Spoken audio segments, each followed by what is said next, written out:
لەسەر کوچە و سەر و کۆڵبار پادە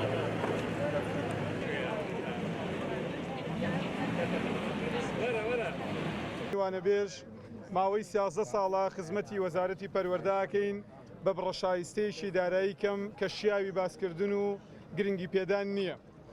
سەرەڕای ئەوەش حکوومەت یاریمی کوردستان و وەزارەتی پەروەردە وەزارەتی دارایی ڕێنمایی ژمارە 14 دەرکردووە بۆ مامۆسایانی وانەبێژ بە پێی ئەم ڕێنماییە شایستەیەکی دارایی بڕدراوەیان پێ بدرێ.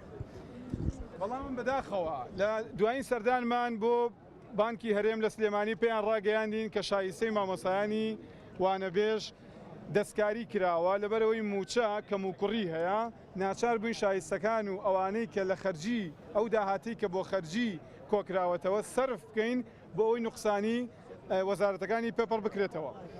دیسان بەداخێکی ترەوە نوقسانی موچەش هەرپڕ نەکراوەتەوە بەڵگەشمانەوەیە کە خۆشبەختانە بەڕێکەوت نوێنەرانی وەزارەتی خوێندنی باڵا لێرن و هێشتا موچە وەرنەگرتووە و ئەو نوقسانی هەروەکو خۆی ماوەتەوە.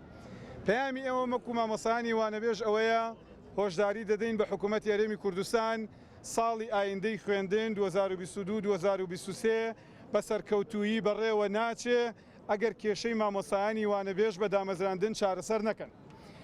ئێمە ئاگاداری خۆمان وەکو نوێنەرانی مامۆسایانی وانەبێژ لە هەر چلووسێ پەروەردەکەی هەرێمی کوردستانەوە ڕادەگەێنین کە ئەگەر نیەتیان هەیە پرۆسەیەکی پەروەردەی سەرکەوتوو لە کوردستان سەر ڕێبکەوێ بۆ ساڵی ئایندا پێویستە کێشەی مامۆسایانی وانەبێژ بە دامەزراندن چارەسەر بکەن.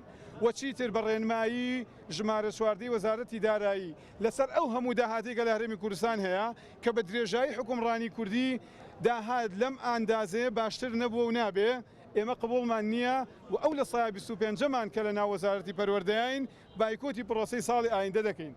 هێشتا مانگێک و نیو لە بەردەمی حکوومەت هەرێمی کوردستان و وەزارەتی دارایی و ئەنجومەنی وەزیرانە ماوە بۆ چارەسەرکردنی کێشەی مامۆسایانی وانەبێژ.